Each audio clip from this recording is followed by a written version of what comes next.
The Kerala story film को लेकर देश में वही सब रिपीट हो रहा है जो द कश्मीर फाइल्स को लेकर पिछले साल देखने को मिला था। शांत तटों वाला समंदर, बोट रेस, कथकली नृत्य, विश्व भर में सेवा भाव के लिए जानी जाने वाली यहाँ की नर्सें, कुछ तथ्य और भी हैं। साल 2020 में केरल से विदेश गए प्रवासी भारतीयों ने 2.3 लाख करोड़ रुपए भारत भेजे, जो तमाम NRI की ओर से भेजी गई रकम का 34% बैठता है। केरल में प्रति व्यक्ति आय शेष भारत से 60% ऊंची है। केरल में सिर्फ 0.71% लोग ही गरीबी रेखा नीचे हैं, जबकि राष्ट्रीय औसत 22% का है। केरल में देश में सबसे ज्यादा साक्षरता दर 96% है। राष्ट्र के स्तर पर ये आंकड़ा 77% का ही है। केरल में शिशु मृत्यु दर प्रति 1000 जन पर सिर्फ 6 है, जबकि ये असम में 40, मध्य प्रदेश में 46 और उत्तर प्रदेश में 47 है।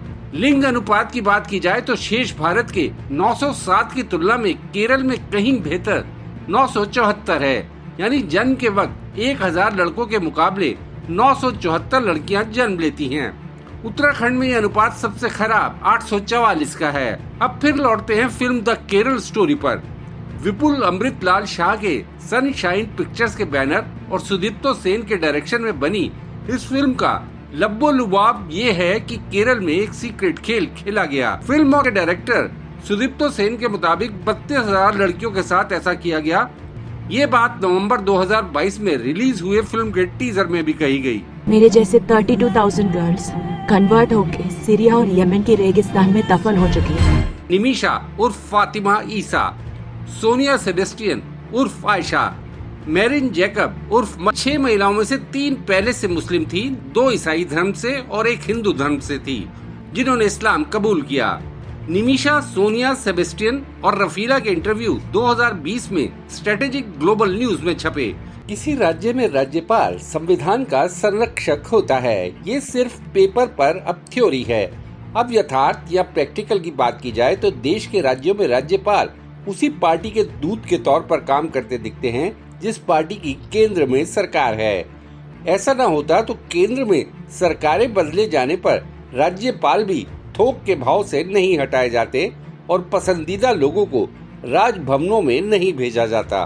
दरअसल जब किसी राज्य में संवैधानिक संकट आता है तो राज्यपाल की भूमिका सबसे अहम हो जाती है। सिद्धांततः ऐसी स्थिति में राज्यपाल को संविधान की भावना के अनुरूप काम करना चाहिए, लेकिन अक्सर ये देखा जाता है कि जो केंद्र से आकाओं का हुक्म आता है उसी पर राज्यपाल अपनी मुहर लगाकर अमल में ला देता है। चीफ जस्टिस DY चंद्रचूड़ की अध्यक्षता वाली 5 जजों की संविधान बेंच ने 11 मई 2023 को सर्वसम्मति से अपने आदेश में कहा कि महाराष्ट्र में पिछले साल तत्कालीन राज्यपाल भगत सिंह कोश्यारी का विधानसभा में ट्रस्ट वोट बुलाने का फैसला अवैध था। उसी के बाद उद्धव ठाकरे की अगुवाई वाली महाविकास अघाड़ी सरकार ने इस्तीफा दे दिया था। बेंच ने ये भी कहा कि उद्धव ठाकरे के इस्तीफे को रद्द नहीं किया जा सकता, इसलिए उनकी महाराष्ट्र के मुख्यमंत्री के तौर पर बहाली नहीं की जा सकती। 29 जून 2022 को उद्धव ठाकरे ने इस्तीफा दिया था। उस वक्त राज्यपाल रहे कोश्यारी ने 30 जून तक सदन में बहुमत साबित करने का निर्देश दिया था।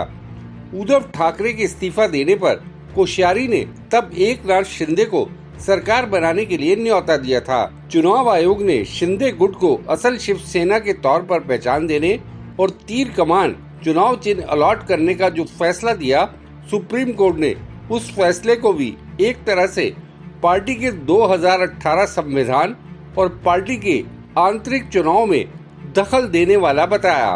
कोर्ट ने ये भी कहा कि महाराष्ट्र विधानसभा के स्पीकर राहुल नार्वेकर को शिंदे और उनके गुट के विधायकों के खिलाफ अयोग्यता की याचिकाओं को चुनाव आयोग का फैसला आने तक लटकाए नहीं रखना चाहिए था।